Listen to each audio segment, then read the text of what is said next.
This week's episode of Discovering Trek is brought to you exclusively by Fansets. Keep listening for this week's special discount offer code exclusively for Discovering Trek listeners. Discover a whole new universe of pin collectibles with Fansets online at fansets.com. A reunion, an assimilation, and a battle royale.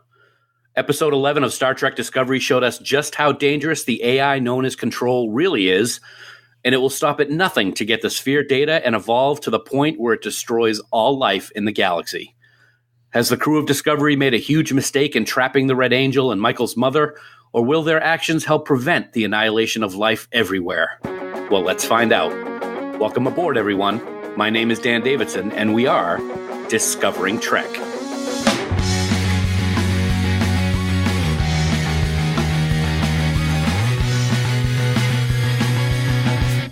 Welcome one and all to Discovering Trek, the Star Trek Discovery Companion, presented by Fansets.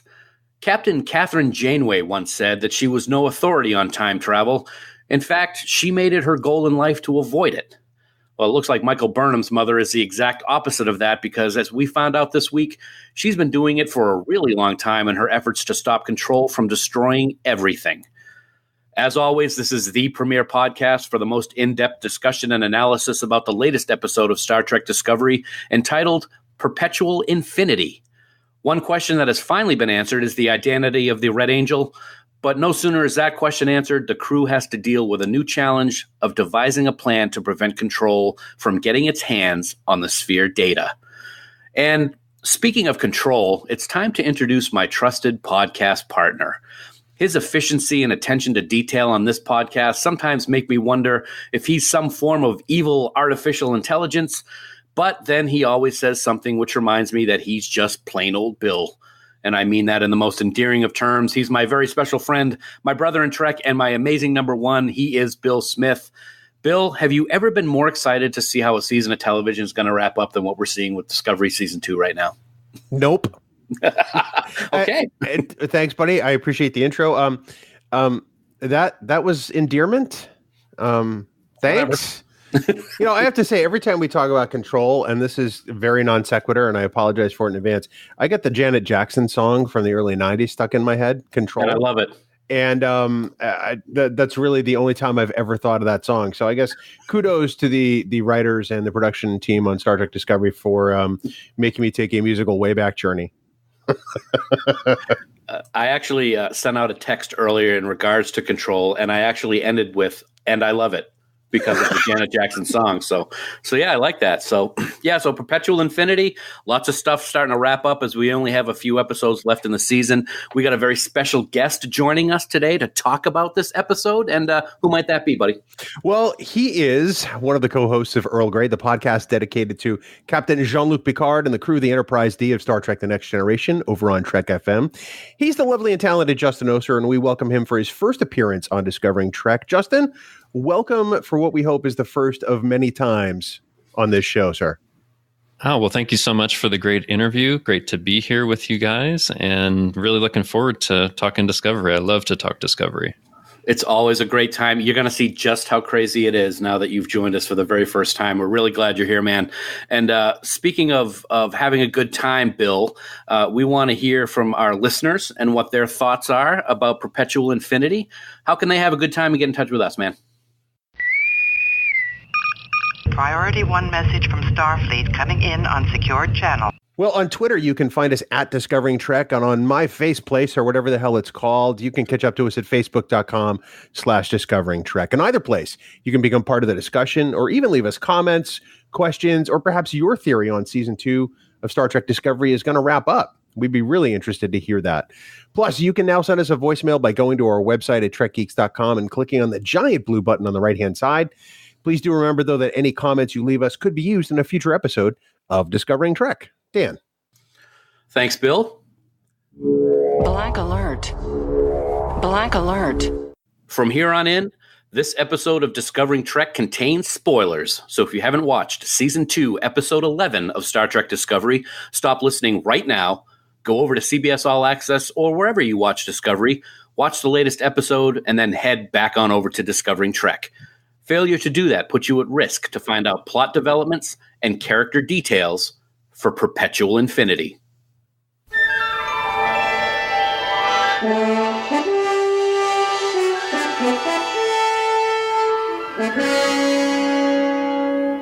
Trainees, to the briefing room. So, gentlemen, as we gather in the briefing room to start our discussion on this week's episode, let's get your high-level thoughts. Justin, we'll start with you. Thumbs up, thumbs down, and a couple sentences as to why. Well, definitely a big thumbs up. I mean, when I take a look at these episodes, and I felt this way about every episode of season 2, they're doing something amazing, I think, in how they're building things up, but also the character moments that we're seeing throughout the season. And I mean, this is one where I watched it and I was like, wow, that was an amazing episode. And I usually like to rank things, but it's hard for me to tell where I rank it because they're all just so good. So that's kind of high level how I felt about it. Nice. Bill?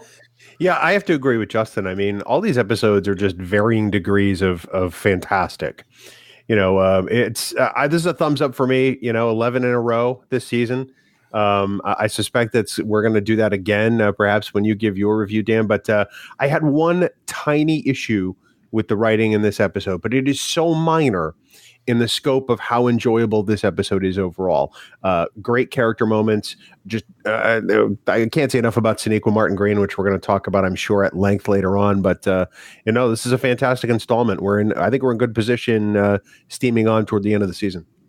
Absolutely. And again, 11 for 11, thumbs up for me too. This wasn't the best episode of the season, but I really like what's going on. It's hard to believe that there's only 3 episodes left, but with that realization, I really like how things are coming together. We've got more information about the Red Burst. We've got more about the Red Angel, Control, et cetera, et cetera.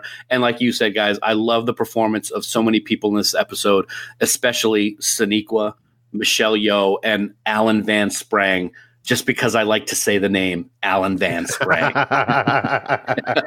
It was some great stuff going on this week. So let's get right into it, right with the opening scenes this week with the flashbacks. And I'm going to throw a little bit of my lost love into this episode as we record, because we've got flashbacks and we've got flash forwards. I expected a flash sideways at one point, but we didn't get that. But I really liked how the episode opened with that flashback. We thought it was going to be a heavy Klingon episode based on the preview, and it really wasn't. But we got that history of what actually happened with Michael and her parents. So, Justin, let's start with you. What did you think about that opening sequence? I really liked how it tied in with how the Red Angel actually got used for the first time.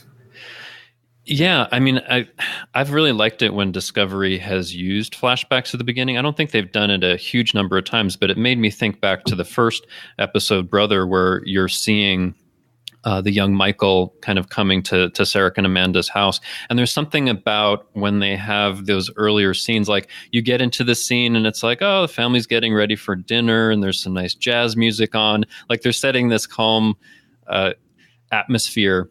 And then all of a sudden, things go crazy when the Klingons show up. I just really like that they chose to start it there, because going into the episode, you're like, oh my goodness, it's Michael Burnham's mother. And what's going on with that? No, let's go back a little bit before we go forward. So yeah, I really like that they did that. Bill, one of the things I liked about it was, and you actually pointed this out to me because I forgot about it, is that Michael's father is played by Sonequa's husband in real life, and that was pretty cool. Yeah, that was a little touch that I liked. I mean, we knew that Kenrick Green was going to be in this episode, this season of Star Trek Discovery somewhere. Mm-hmm. We just didn't know where, and I like this sort of continuity tie-in that he plays. The father of Michael Burnham, who we know is Mike, and we know nothing more. So I kind of like that tie. The other thing I really like about this scene, and it's something that's so small, but it provides such great context across the Star Trek universe, where the little robot's recording everything that went on.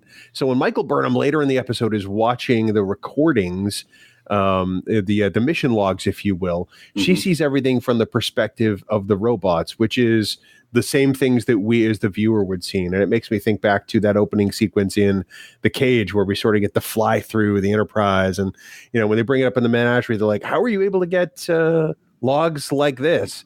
And it makes me wonder if those robots have always been around. We just have never seen them. Nice. I did like that. Speaking of continuity, that the Klingons that showed up were the ones that we recognized from season 1, and then not had the changes that we saw in season 2. So the writing continues to be very strong with attention to detail, and I really like that. Of course, later on we get some more information. Let's jump ahead to another scene. Of course, Leighton. We saw him last week have a little eye problem. I do that. I do that on purpose now. I did that on purpose. Yes, Leland, of course. I like how we were actually wondering if he was going to be in the red shirt roll call last week when we did this, and of course he's not. But I think he wishes he was after we see what happens to him this week. Bill, I want to start with you because I know that you said at the beginning of this with your thumbs up that there was one part of the episode that you kind of had a small problem with. So let's talk about the quote unquote assimilation of Leland this week and what happened with Control. Yeah, this really is the tiniest problem that I have with the episode. I'm kind of glad we're getting it out of the way so we can just press on with how good the rest of it is. I don't think this is actually an assimilation, for the Borg, let's say.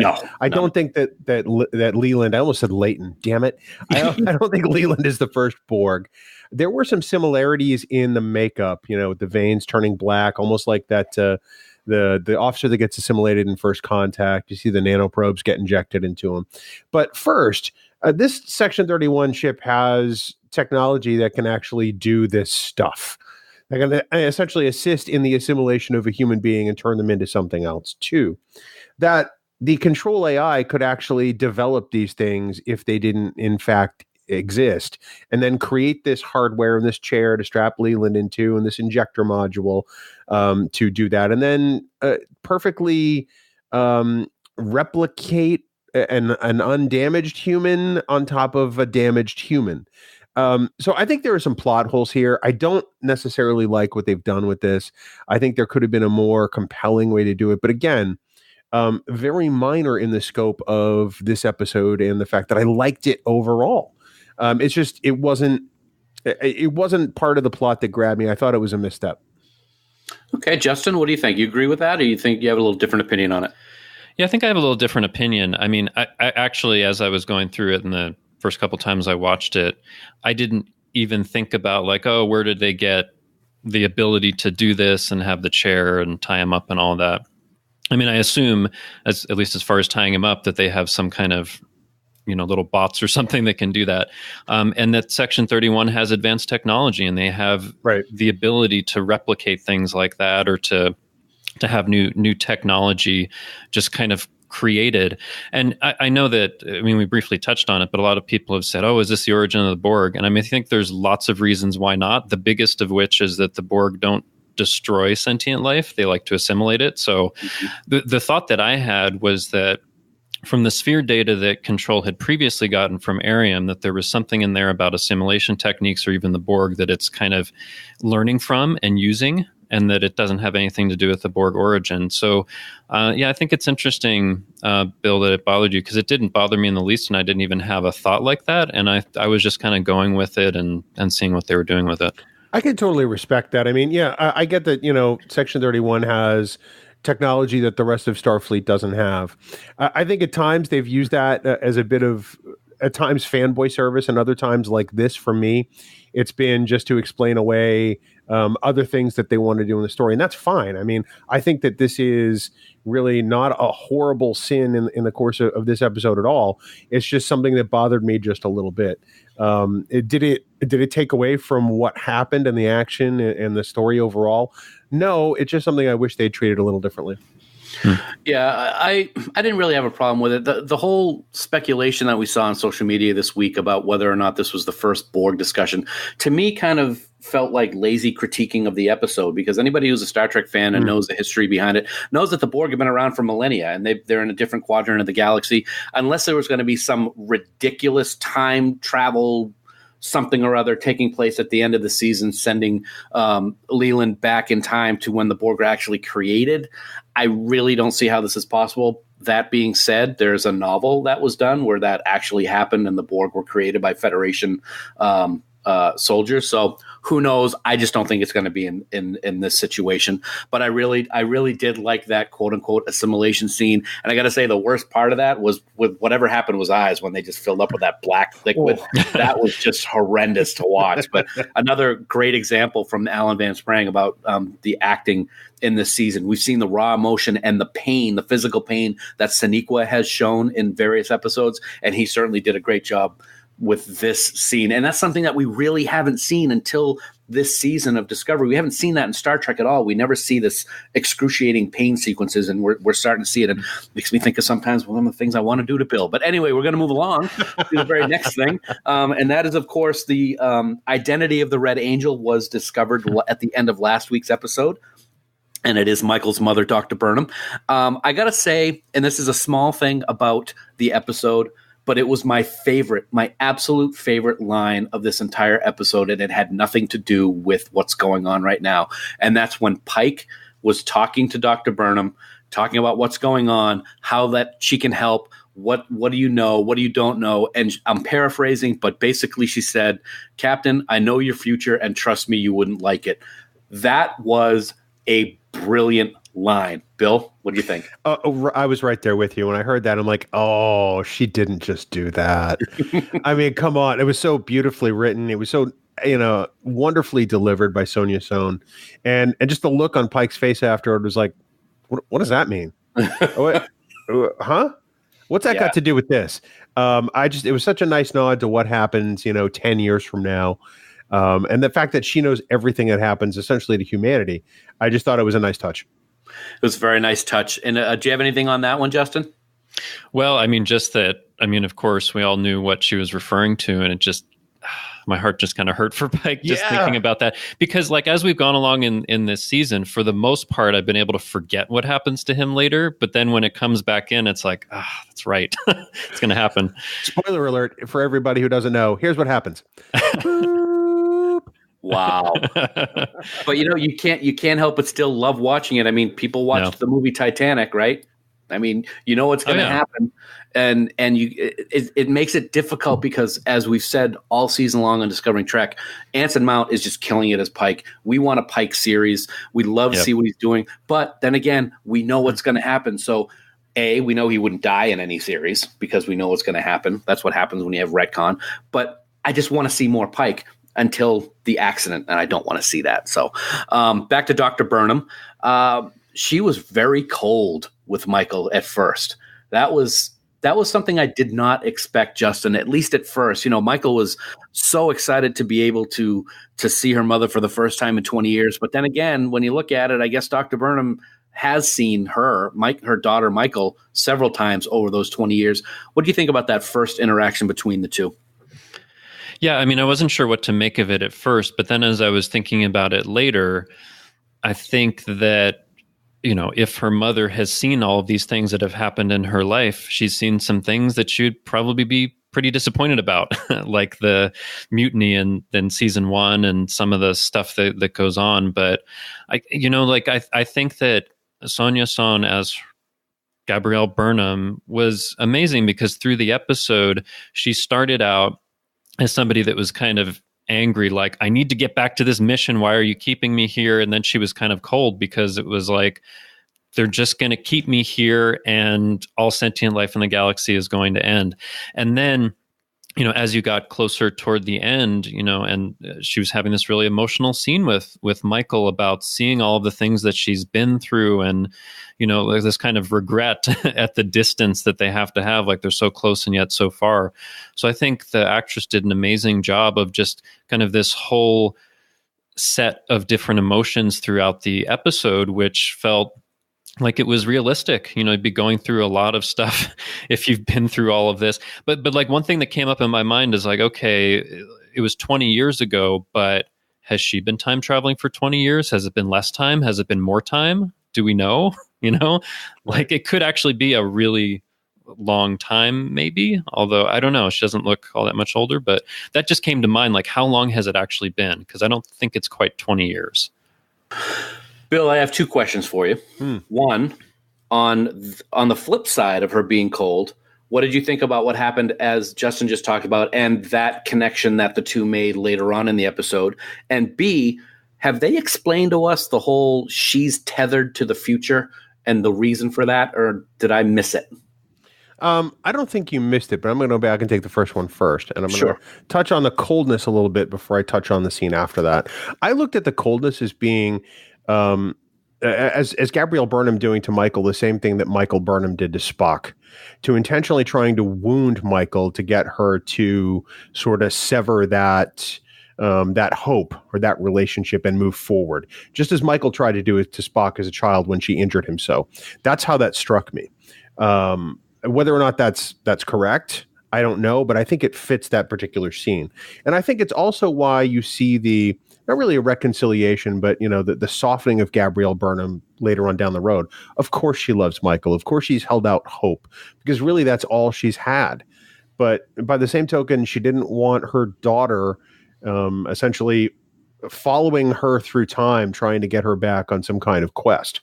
But ultimately, when it was time to say goodbye, I mean, what else could Gabrielle Burnham say other than, I love you, And as far as the tethering thing, I looked at it as kind of the way, going back to Deep Space Nine in the episode The Visitor, sort of how one of them was an anchor through time. Yes. And in this case, I think Michael is her anchor through time.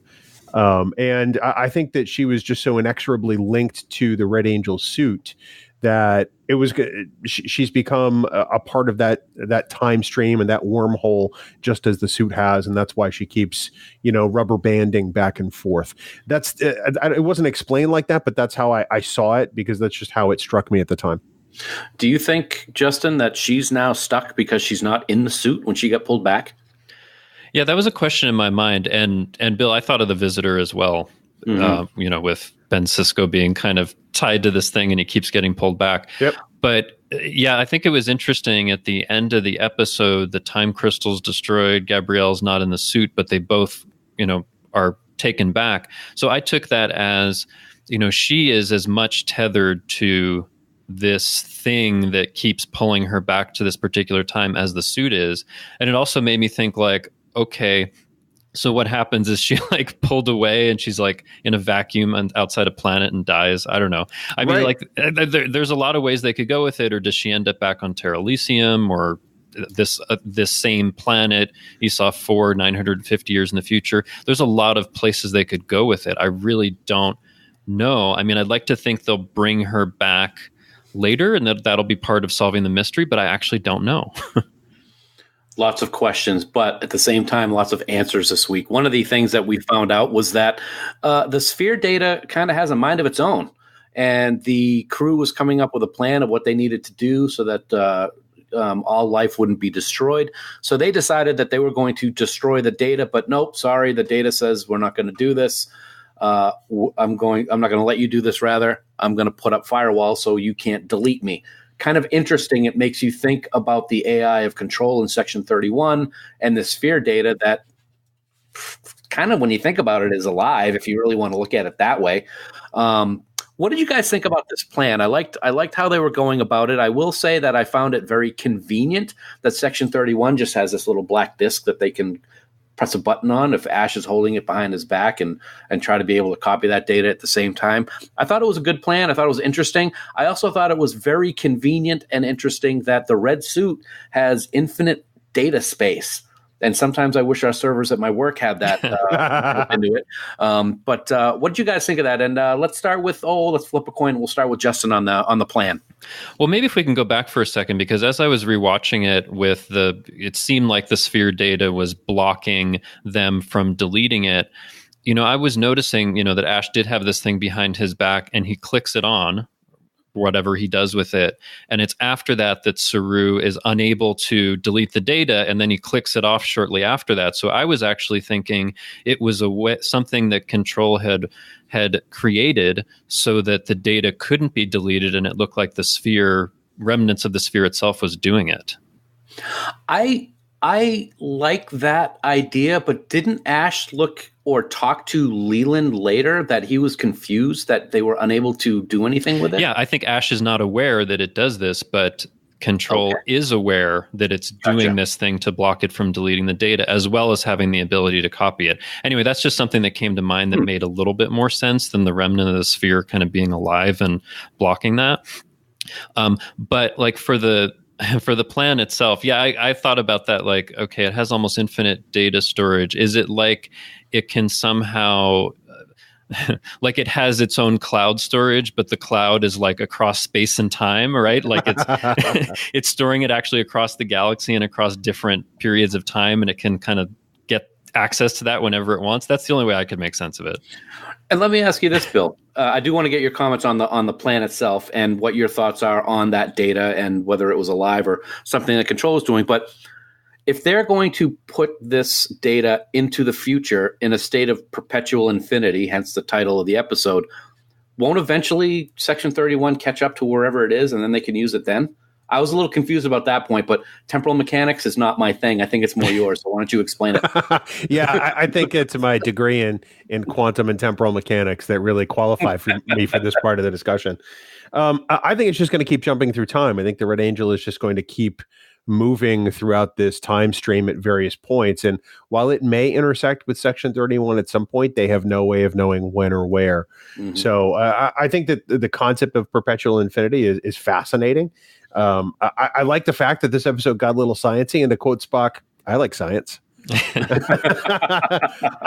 think the plan is a good one. I mean, if Microsoft SQL and SQL injections can still be around in this century, then I think that firewalls and self-replicating data probably are still around too.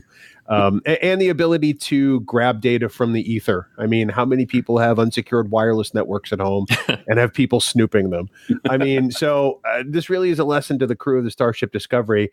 You really need to secure that data transfer link and not just let anybody snoop on it. Did you think it was convenient that an operative for Section 31 was allowed to beam down to SF4 and just kind of stroll around when she put that disc on the cargo container? Well, she'd been there before, she was there when Michael died. So I don't think that it was outside the realm of possibility. I think it would have been different if Tyler beamed down. I think people would have been like, what's going on here? But Georgiou had already been there. So. Okay. Good answer. I'll allow it. Thank you. Sure. Speaking of Tyler, let's talk about that very quick fight. Ouch. That was something that I did not expect to see happen in the episode. We always talk about, who could die at any moment. And I will say at the end of the episode, they talked about how he was in an escape pod. So I'm sure he's not dead, but that was a surprise, especially when Leland pulled that piece of metal out of Ash and blood just went everywhere. I'm like, oh, this cannot be good. Very good fight, which set up another good fight. But let's talk about the Ash and Leland fight a little bit, Bill. What do you think? Do you think it's interesting? I found it interesting that when Tyler walked in, I really liked the special effect of Leland's super speed. Well, I like that, but so let's paint the picture. I mean, the camera's behind Leland, and we see Tyler in the background walking into the room. And something is going on with Leland's face. Yeah. You can see something happening over to the side. And what I really want is for the camera to do one of those swing overs and pan back down and rotate onto Leland's face so that you can see what's going on. And that didn't happen. And the mystery of that really kind of made me fascinated because I wanted to see what Tyler was seeing in that moment, because that's when Tyler knew something was dead wrong. He knew that wasn't Leland. That was something that was not good. I think that would have been a great reveal. Maybe we'll still see it. I don't know, but I think that just that moment in Tyler's eyes was like, oh man. It's kind of like when Riker finds out that the Admiral is got the little creature with the gill sticking out the back of his neck. It's like, oh, this is not good. Yeah. Justin, do you think based on what happened with Tyler and the questions that obviously are coming into his mind when he's doing this mission, is he going to stay with Section 31? I mean, we've talked about how we want to see him in the Section 31 series, if that's possible. But what do you think? Do you think his allegiance is going to change or is it going to stay the same, knowing that what he's doing in this particular instance was all kind of brought on by Control manipulating him? Yeah, I don't think that it will affect how he feels about it because it's clear that these actions that he's uncomfortable with are being manipulated by control through Leland. So I think he'll stick with it. I mean, also because there isn't really currently like a place for him on the Klingon homeworld. There isn't really a place for him in, the general Starfleet service. So it's kind of the only place that he has. And if you get rid of control and there is someone that he can feel he can trust more, which interestingly would be Georgiou, based on what happens in this episode, then yeah, I could see him going forward with it for sure. Nice. Okay. Well, speaking of Georgiou, it's pretty cool. We've seen a couple of just a little hint of what Taryn Georgiou is able to do when she wants to fight someone, and going up against the Terminator like she did in this episode was pretty badass. That was a great sequence, and I gotta hand it to whoever choreographs these things. Of course, we know that she's got amazing skills because she's been doing that for a long time in different movies that she's appeared in. But man, that was a great fight sequence. Knowing that she was up against a machine for all intents and purposes, from our perspective, she held her own pretty well. Right? You think, Bill? Oh, absolutely. I mean, Phillipa Georgiou. Okay, so people have been losing their minds over the fact that Phillipa Georgiou is going to be the central character in the Section 31 series because they equate her to Space Hitler. How can a woman who is subjugated and tortured and been sadistic maintain the ideals of the United Federation of Planets and do the right thing? And this scene is a great example of how that's possible. Phillipa Georgiou has one task, and that's to keep the Leland Bot 3000 from getting to the platform and killing the Red Angel. And she knows that that's what she has to do in order to set everything right and to keep control from getting the data. So what does she do? She starts taking him on and fighting him. And it's cool because eventually over time, you can see Control is learning Georgiou's moves to the point where towards the end, she keeps missing and not landing any hits. But she's got one job in that scene, and she knows that she has to give the crew time, and that's exactly what she does. And I think that's just a little touch on why I think Georgiou will do the right thing in the future and how she will come around a little bit and still have to fight some of those Terran tendencies. Absolutely. And Justin, we've seen her soften up over the last couple of weeks, especially when she's talking to Michael last week. And of course, what she's doing this week, realizing what's going on with Control and taking some action about it. What do you think about what happened with her this week? Yeah, I mean, you're right. It does continue what we've seen over the course of this season. And it has been interesting. I mean, I think that it's the right discussion for people to have. Like, she's done all these terrible things in the mirror universe. And why should we trust her? Why should we want her to be the head of a Star Trek series? And the way that I think about it is, from the time that she was born, she was very much shaped by her own universe and the expectations there and what you're supposed to do, right? And now she's in a different universe with different expectations. And because of that, she's kind of adjusting to it. I think it'll be interesting to see if what's happening is something that's genuine, which I think it partly is, or if it's something where she's figured out you need to go along with this in order to get power in this universe. And that's what I think she's kind of also motivated by that, because I think she does have genuine care and concern for Michael, definitely wants to try to do as much of the right thing as she can do in the course of the mission. But I think it'll be interesting to see how that unfolds, because I think there may be that tension between, doing the right thing as far as the Federation or even Section 31 and trying to get and gain more power. I mean, what I've seen, I'm very excited about the series. I've always really enjoyed the idea of Section 31 because of the tension that it gives between the Federation ideals and trying to push that. So I think the push-pull of the tension and the discussion we can have is great. So I look forward to it. You just scored so many points.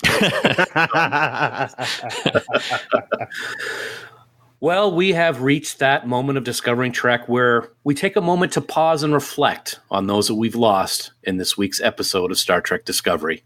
It's the somber part of our show, but we feel it's the least we can do for those who have paid the ultimate price. We like to call it the Red Shirt Roll Call. He's dead, Jim. He's dead, Jim. He's dead, Jim. He's dead, Jim.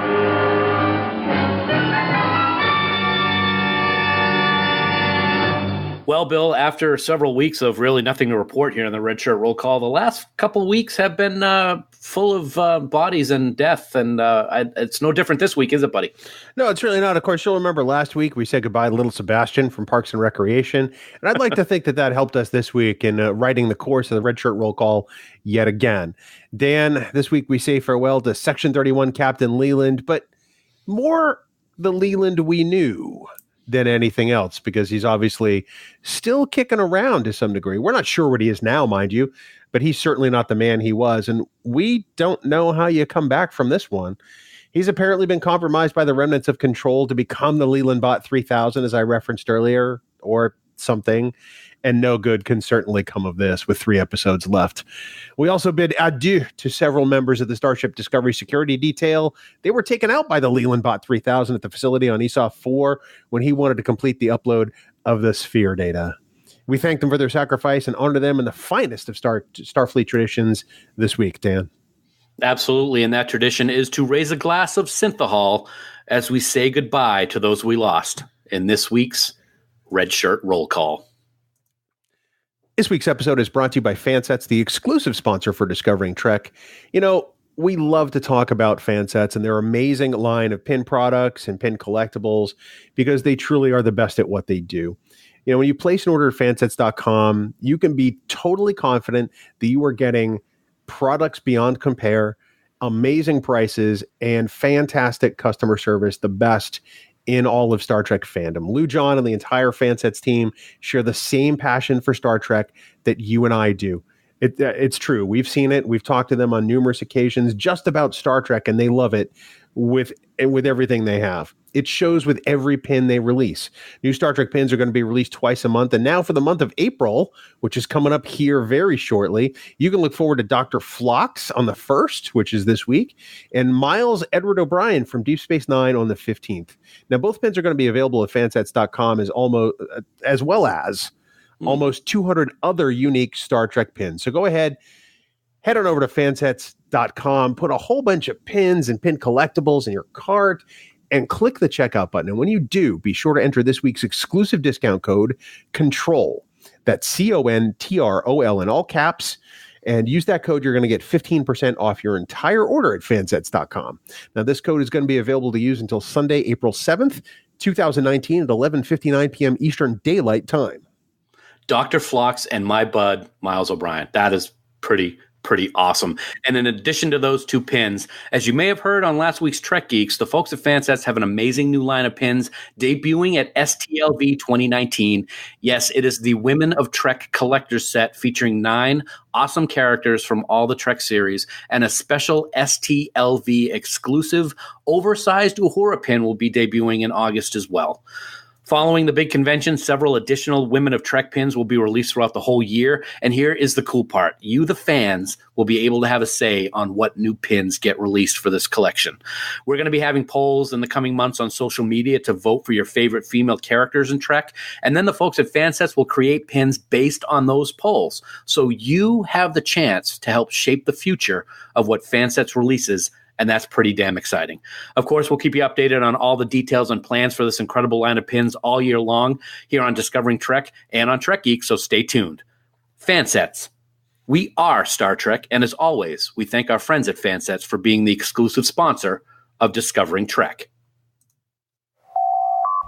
Of all the souls I have encountered in my travels, his was the most human. Star Trek has always been a reflection of our times, and in this segment, we'll take a look at what this episode helps us discover about humanity, or perhaps even what it tells us about ourselves. Lots of stuff to chew on this week, Justin. So what have you for humanity, sir? Yeah, well, one of the things that really struck me was actually the ending scene with Spock and Burnham, where Burnham is kind of in despair, like, I've lost my mother, we've lost the suit, what are we going to do? And then Spock basically has this really hopeful speech. And I'm wondering if I can just kind of read out what he said, because I think it was very impactful for me when I saw that. So he says, now does matter. What happened before no longer exists. What will happen next has not yet been written. We have only now. That is our greatest advantage. What we do now, here, in this moment, has the power to determine the future.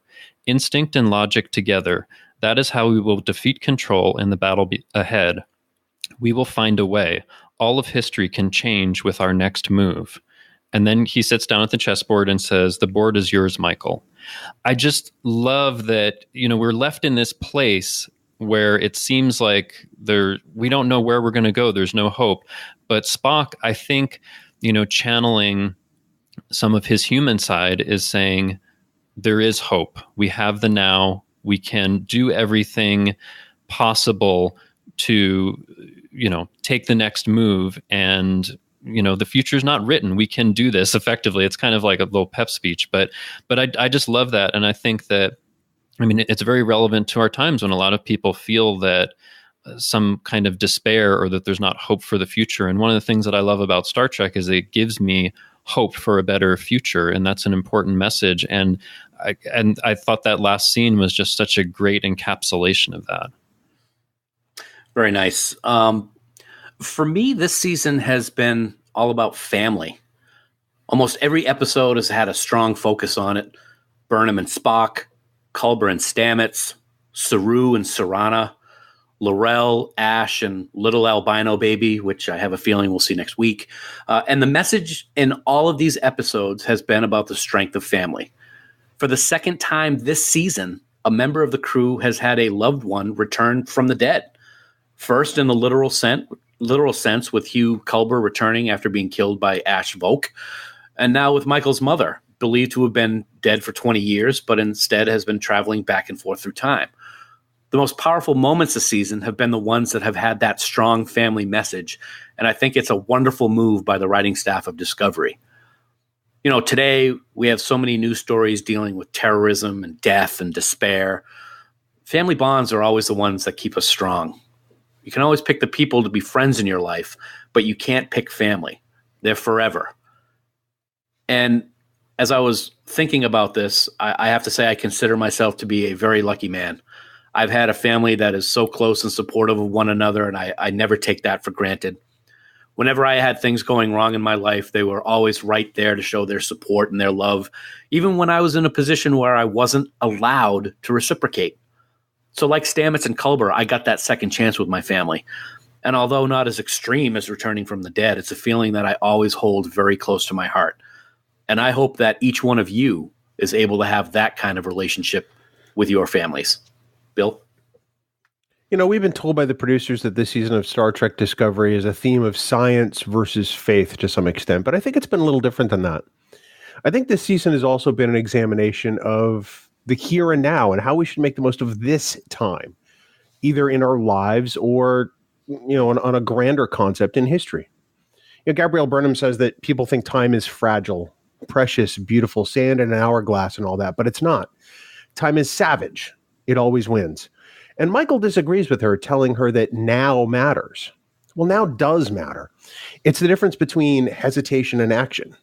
It's the difference between saying yes and saying no, between something you've always wanted to do and something you had always wished you'd done at some point in your life. It's the difference between telling somebody you love them, maybe for the first time, or perhaps even the last, and them never hearing the words. Time. Some say it's the fire in which we burn. Perhaps there are times when we should have turned left instead of having turned right. But the only thing we aren't guaranteed in life is time. The time is now because it will never come again. So take that step forward. Say the words. Step outside your comfort zone because time is not going to wait for you.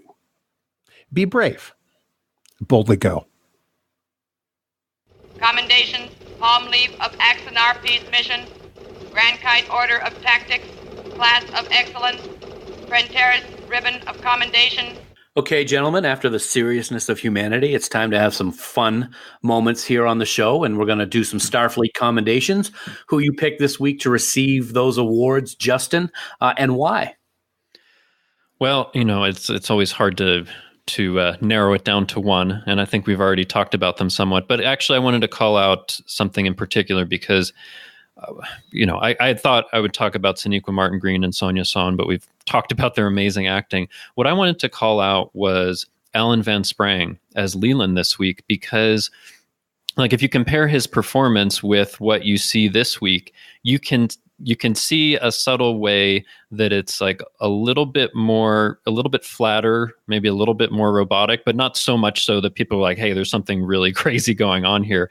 But it's just kind of subtle, and you could read it as he's really serious about this mission, but there was something like really small that he was doing in a lot of those scenes that was different, that I just really appreciated the acting there, that he wasn't going way overboard, but there was definitely a difference that we could all tell.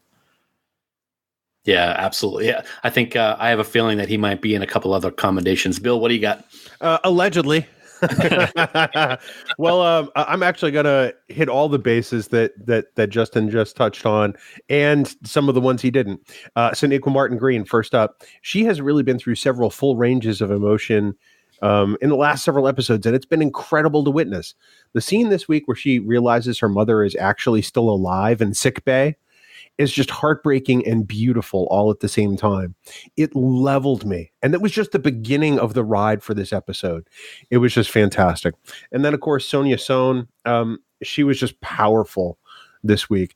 That scene where Gabrielle was telling Michael that she has let her go was incredible. It was just, it cut Michael to the very quick, and it was intense. You could hear the heartbreak in every line. It was just such great casting on the part of the people of Star Trek Discovery, and just performed so very well. And then I have to agree, Alan Van Sprang. I mean, I said earlier I didn't like the developments with the character of Leland so much in this episode, but Alan Van Sprang was fantastic. I believe that he was the Leland Bot 3000, and that iteration of him is evolving and learning just as Control does. It was just performed so amazingly well, and I really love his performance as an arc over the season, Dan. Yeah, I have to agree. He is definitely on my list. I'll get to him in just a second. But I, too, did want to give a commendation to Sonequa. She's had so many powerful moments all season. This week was no different. She pulled out all the stops last week with those amazing emotional scenes, and it continued this week. She had more of them. It just seems to be continuous for her. And as an actress, to be able to do that really is amazing to me. How can you not get emotional when your mom comes back from the dead after 20 years? They were just awesome scenes. I also want to give a commendation to Michelle Yeoh. I've been a little nervous with where her character has been headed lately, but over the last couple of weeks, as we talked about, I think those fears may be put to rest with where she's headed. And man, this woman can fight. The scenes with Leland were just awesome. Anytime Georgiou is in a physical altercation with someone, the choreography of those sequences is just amazing. And she does it with such amazing skill, grace, and what looks to be non-effort. And that's just a thumbs up to what she's able to do. And I am going to give also a commendation to Alan Van Sprang. I watched a very interesting behind-the-scenes video on Discovery's Twitter page this week, and it was an interview with him saying how it was actually difficult for him to be the regular Leland that we've seen so far this season, and then once the change takes place, to be emotionless but not give away that he's been taken over by Control. And he did a great job doing that. So we had the pinnacle or the height of his emotion with the physical pain that he was doing when he was being taken over, and then we have the change to that serious, methodical Leland Bot 3000, as Bill likes to call it. So yeah, Van Sprang has been very, very impressive to me so far this season too. Long-range scan of planet complete. Okay, guys, so we got to look ahead. Maybe we could use the Red Angel suit and take a look ahead into the future and what we think is going to happen in our long-range scans. Let's start with Bill. You've been doing pretty good this season. I think you've got at least one, so yay. What do you got for next week, buddy? Hey, I've got one out of let's see, 26 episodes of Star Trek Discovery so far, so that's not a bad ratio, and that's only because I can't fit this self into that Red Angel suit. I think that would be like well, putting this much fat in a casing is usually happens when people make sausage. That's all I'm saying. Yeah. So I have two things, and we've touched on a couple of these briefly, but the longer the season goes on, the more I think one of them is going to come true. I do think we're going to see the Enterprise ahead of the finale. I do think that perhaps number one and the Enterprise crew will play a role perhaps in the penultimate episode. But I think we're going to get more than just hey, the Enterprise is here to take Pike away. I think we're going to see her a little earlier than planned, and perhaps because the Discovery is in distress. And then lastly, I am still hanging my hat on the fact that we're going to see Prime Lorca in the finale. I think that that's going to be a tie to season 3. Kurtzman has come out and said we're not going to see him, or we shouldn't expect to see him. And we know that he lies. We know that based on the whole Tyler thing from last year and everything else, that we cannot trust Alex Kurtzman's words as much as we love what he's doing on Discovery.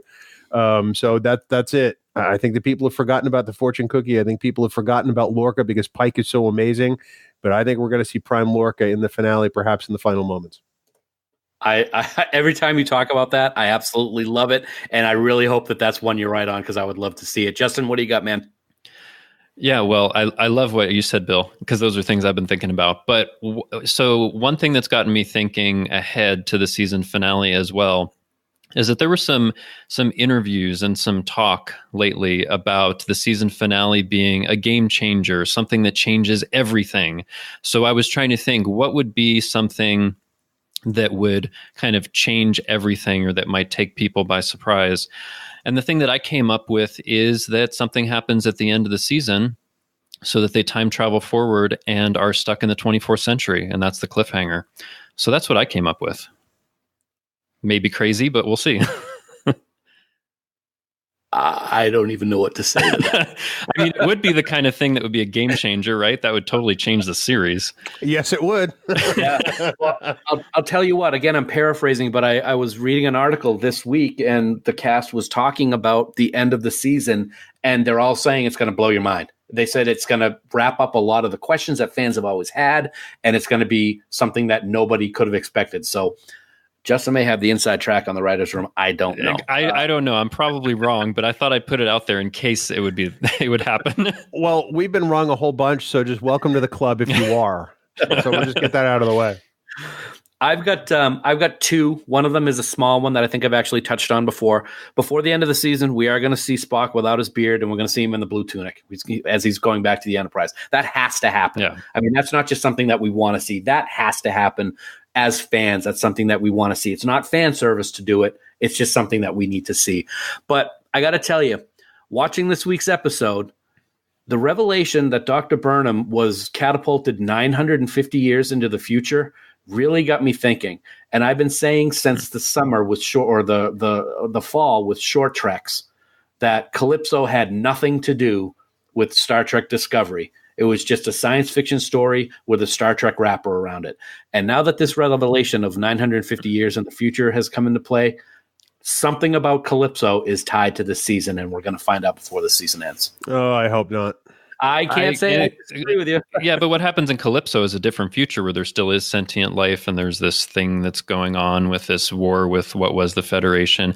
I mean, I don't know, maybe. But I've always thought with Calypso the connection would be at the very end of the show where they have to leave the ship in a nebula. But I don't know. Don't shoot down the host, man. I'll shoot him down. I still think there won't be a connection because of what Michael Chabon said, in describing it. He wanted a story that stood apart from the tapestry of Star Trek on purpose. So I don't think it's going to be related. If it is, I'm going to yell it down. And I will take the yelling. And now my long range scan doesn't mean that's what I want to happen. No, I know. I just thought it was very convenient, I've used that word too many times this week. It was very interesting that 950 years is where she jumped that first time, and the episode Calypso takes place approximately 1,000 years from the time of Discovery season 2. It just was really made me raise my Spock eyebrow, I guess we could say. Yeah, but we don't know 1,000 years from when, though. We don't know when it gets stuck there. True. Good point. All right, so basically my long range scan is Spock is going to be in his tunic. He's going to have this extra shit. So what I'm hearing you say is you're repeating a long range scan. Exactly. Well, as we get closer to the end of season 2, which is such a sad thing because I got to say, this season has been beyond my expectations and probably beyond anybody's expectations. It's been so good. We've only got a few episodes left. So what can we look forward to next week, Bill? Dan, next week we're going to consider the 12th episode of this season of Star Trek Discovery, titled Through the Valley of Shadows. Looks like we're going to Boreth and we're going to see some Klingons and their mom. Can't wait. Chancellor Laurel in the house. Until then, of course, remember, you can subscribe to Discovering Trek by searching for us on Apple Podcasts, Spotify, Google Podcasts, or even by heading over to discoveringtrek.com. Plus, now you can support Discovering Trek and the Trek Geeks Network of podcasts by subscribing to bonus content via Patreon. Get access to our Carpool Conversations videos and other exclusive content. See the first of our beautiful annual supporters pins designed by Fansets, and check out our exclusive Podfleet t-shirt along with so many other great perks. Yeah, and speaking of Patreon, Bill, we want to take a moment to recognize the following amazing producers of Discovering Trek. We are so thankful for their support, and they include Ken Tripp, Casey Shafsky, Charlie Mulvey, Chris Trabuzio, Craig Ewing, Eric Extreme, Jackie and Chris Hackney, Lionel Marchand, Matt McGonigal, Mike Bovia, Harry Michelson, Norman Lau, Patrick Escudero, Sean O'Halloran, and last but not least, the lovely and talented Scott Vachon. Now, if you would like to become a producer of Discovering Trek and get access to the raw audio for these Discovering Trek episodes, head on over to patreon.com/TrekGeeks, where subscription levels start at a mere $1 per month. Awesome. Well, Justin, man, we thank you so much for joining us here for the first time, but not the last time on Discovering Trek. It has been an amazing conversation. And where can people find you online?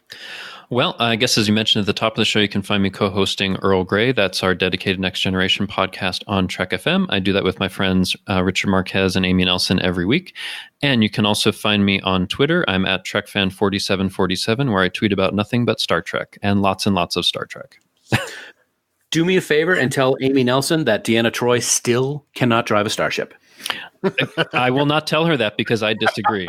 Well, it's really great to have you here, man. We thank you so much. Oh, thank you. It's a pleasure to be here. Well, folks, that is it for us in our discussion on Perpetual Infinity. Hit us up on Facebook and Twitter to let us know what you thought about the episode and about Discovering Trek as well. We thank you so much for taking time out of your busy schedules to listen to us talk about this amazing new chapter in the Star Trek universe. And we look forward to sitting down again next week to talk about episode 12, and Through the Valley of Shadows. Until then, here are some words of wisdom from Constable Odo. Laws change depending on who is making them, but justice is justice. And until next week, never stop discovering. Music for Discovering Trek is provided by 5 Year Mission. They're writing one song for each episode of the original Star Trek. Download their music at 5yearmission.net. Discovering Trek, a Star Trek Discovery companion, is a production of Trek Geeks. Executive producer Dan Davidson. For even more Star Trek discussion, check out the Trek Geeks podcast, available on Apple Podcasts and TrekGeeks.com.